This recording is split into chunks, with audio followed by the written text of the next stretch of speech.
नमस्कार प्यारे साथियों, आइए देखते हैं 2025 मॉडल पेपर जीव विज्ञान क्लास 12th। तो सबसे पहले हम लोग चर्चा करते हैं बहुविकल्पी प्रश्न की। पहला प्रश्न है, निम्नलिखित में से कौन सा एक आभासी फल नहीं है? विकल्प में दिए गए हैं सेब, स्ट्रॉबेरी, अखरोट या फिर आम। तो सही विकल्प है आपका आम। दूसरा प्रश्न है, प्रोटीन संश्लेषण के प्रारंभन हेतु प्रारंभ प्रकूट क्या है? ऑप्शन है AUG, UAG, UGA या UAA। तो सही ऑप्शन है AUG। फिर है, निम्नलिखित में से कौन सा एक जैव निम्नीकरण प्रदूषक है? प्लास्टिक, एस्बेस्टॉस, वाहित मल या ई कचरा। सही ऑप्शन है आपका वाहित मल। फिर है, घड़ियाल पुनर्वास केंद्र कुकरेल स्थित है? प्रयागराज, लखनऊ, वाराणसी या लखीमपुर खीरी। सही ऑप्शन है लखनऊ में। फिर है आपका प्रश्न, टेपिटम कहाँ स्थित होता है, इसका क्या कार्य है? उत्तर है, टैपिटम परागकोश में स्थित होता है। यह परागकोश का पोषण करती है तथा उनका विकास करती है। फिर है, मेंडल ने मटर के पौधे में कितने जोड़ी विपरीत लक्षणों का अध्ययन किया था? उत्तर है, मेंडल ने मटर के पौधे में 7 जोड़ी विपरीत लक्षणों का अध्ययन किया था।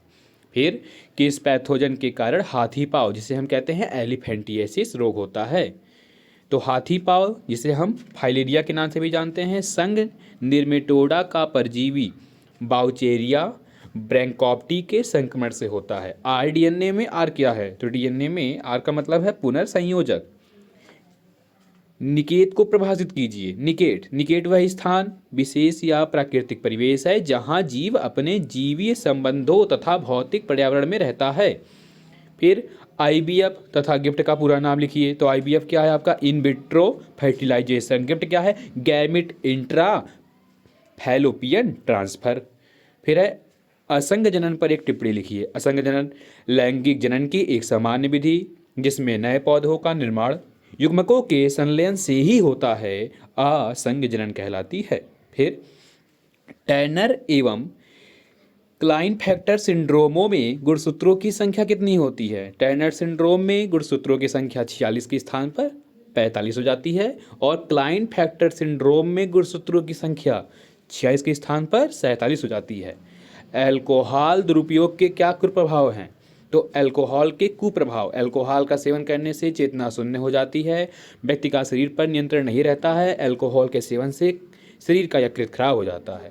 जैव विविधता हॉटस्पॉट से क्या आशय है? एक ऐसा जैव भौगोलिक क्षेत्र जहां पर्याप्त मात्रा में जैव विविधता पाई जाए, मतलब विभिन्न प्रकार के जीव पाए जाए, विभिन्न प्रकार के पादप पाए जाए, विभिन्न प्रकार के पेड़ पौधे हों, तो वो उसी को हम बोलते हैं बायोडाइवर्सिटी, यानी कि जैव विविधता। परागकण के प्रकारों का वर्णन कीजिए। परागकण का पुष्पी पादप के वर्तिकाग्र तक जाने की घटना को परागण कहते हैं। परागण की क्रिया मुख्यतः 2 प्रकार से होती है। पहला, स्वपरागण, जब परागण एक ही पादप के एक पुष्प से दूसरे या एक ही पुष्प के परागकण वर्तिकाग्र तक पहुंचते हैं तो इस घटना को स्वपरागण कहा जाता है। ये 2 प्रकार से होते हैं, स्वयुग्मन और सजात पुष्पी परागण।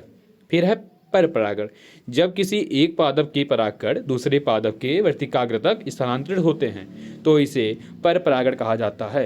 ये विभिन्न कारकों पर निर्भर करते हैं, जैसे वायु परागण, जल परागण, कीट परागण, जंतु परागण, पक्षी परागण या जंतुकी परागण, जैसे चमगादड़ द्वारा। फिर प्लेसेंटा पर टिप्पणी लिखिए।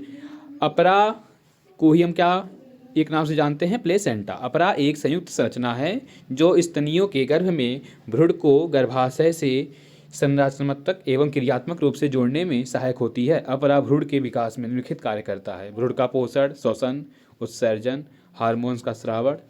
फिर है, अपूर्ण प्रभाविता तथा सह प्रभाविता में विभेद कीजिए। अपूर्ण प्रभाविता, संतति जो 2 जनकों से मिलती जुलती नहीं होती तथा एक नई तीसरी लक्षण उत्पन्न होता है जो दोनों जनकों से मिलता जुलता तथा इनके बीच का होता है, इसे अपूर्ण प्रभाविता कहते हैं। सहप्रभाविता, जब किसी कारक या जीन के युग्म विकल्पी में कोई भी कारक प्रभावी या अप्रभावी ना होकर मिश्रित रूप से प्रभाव डालते हैं तो इसे सहप्रभाविता कहते हैं। जैव विविधता का महत्व, जैव विविधता जीवों का मिश्रण है। किसी स्थान की जैव विविधता में अनेक प्रकार के पौधे, जीव जंतु, सूक्ष्मजीव आदि पाए जाते हैं। जितने जीव उतनी विभिन्नताएं एवं जितने ही उनके आनुवंशिक लक्षण होते हैं। जैव विविधता पारिस्थितिकी का खाद्य जाल निर्मित करता है। स्तनधारी पक्षी, मत्स्य, मेढक, जीवाणु, विषाणु आदि जैव विविधता में समाहित हैं। जैव विविधता का महत्व: भोजन के स्रोत, आय के स्रोत, पर्यावरणीय संतुलन, विभिन्न प्रकार के तेल एवं औषधियों की आपूर्ति, ऑक्सीजन की पूर्ति, घरेलू उपयोग की वस्तुओं की प्राप्ति, उद्योगों हेतु कच्चा माल। फिर आगे और सारे क्वेश्चन हैं जो आप अपनी बुक से पढ़ सकते हैं, जैसे जैव विविधता संरक्षण की विभिन्न विधियों का वर्णन कीजिए। जैव प्रौद्योगिकी का वैक्सीन उत्पादन, जीन चिकित्सा तथा मानव इंसुलिन परिवर्धन में योगदान की चर्चा कीजिए। मानव में ABO रुधिर वर्ग की वंशागति का वर्णन कीजिए। मलेरिया परजीवी की 4 प्रजातियों के नाम लिखिए। इनके द्वारा उत्पन्न होने वाले मलेरिया के प्रकार का उल्लेख कीजिए। और प्रश्न है, बायोगैस के उत्पादन में सूक्ष्म जीवों की भूमिका का वर्णन कीजिए। सिकल सेल एनीमिया पर एक टिप्पणी लिखिए। मानव में भ्रूणी प्रवर्धन से क्या अभिप्राय है? भ्रूणपोष पर टिप्पणी लिखिए। बी पुंसन पर टिप्पणी लिखिए। इन प्रश्नों को आप अपनी बुक से पढ़ लीजिएगा। फिर विस्तृत में यहाँ दिया है, मनुष्य में मादा जननतंत्र का वर्णन कीजिए। तो इसका चित्र बनाकर आपको इसके बारे में लिखना है। जैसे प्राथमिक जननांग, अंडाशय स्त्री के प्राथमिक जननांग होते हैं। अंडाशय, एक जोड़ी अंडाशय उदर गुहा में स्थित होते हैं। अंडाशय वृक्क के समीप मीसोवेरियम द्वारा उदर गुहा से जुड़े होते हैं और अंडाशय लिगामेंट्स द्वारा गर्भाशय से जुड़े रहते हैं। अंडाशय ठोस होते हैं। अंडाशय की सतह पर छोटे छोटे दानों जैसे उभार दिखाई देते हैं, जिन्हें ग्रोफियन पुटिकाएं कहते हैं। ग्रोफियन पुटिकाओं में अंडाणु बनते हैं और पुटिका से ही एस्ट्रोजन व प्रोजेस्टेरोन हार्मोन्स का स्रावण होता है। सहायक जनन अंग, ये जनन अंग की प्रक्रिया में सहायता करते हैं। इनमें सहायक नलिकाएं व सहायक ग्रंथिकाएं शामिल हैं। सहायक नलिकाएं अंडवाहिनियां, गर्भाशय व योनि। अंडवाहिनियां, इनमें 3 भाग होते हैं, प्रारंभिक भाग, मध्य भाग, अंतिम भाग, फिर गर्भाशय, फिर योनि। फिर सहायक जनन ग्रंथियां, इन ग्रंथियों का स्रावण जनन प्रक्रिया में सहायता करता है, जैसे स्तन ग्रंथियां, बार्थोलिन ग्रंथियां। और प्रश्न है जो आप पढ़ के जाइएगा। पुष्पी पादप में निषेचन पश्च घटनाओं की व्याख्या कीजिए। वंशागति के गुणसूत्र सिद्धांत का वर्णन कीजिए। औद्योगिक उत्पादों के संश्लेषण में सूक्ष्म जीवों की भूमिका का वर्णन कीजिए। rDNA तकनीक पर एक निबंध लिखिए। समष्टि को परिभाषित कीजिए। इसकी विभिन्न पारस्परिक क्रियाओं का वर्णन कीजिए।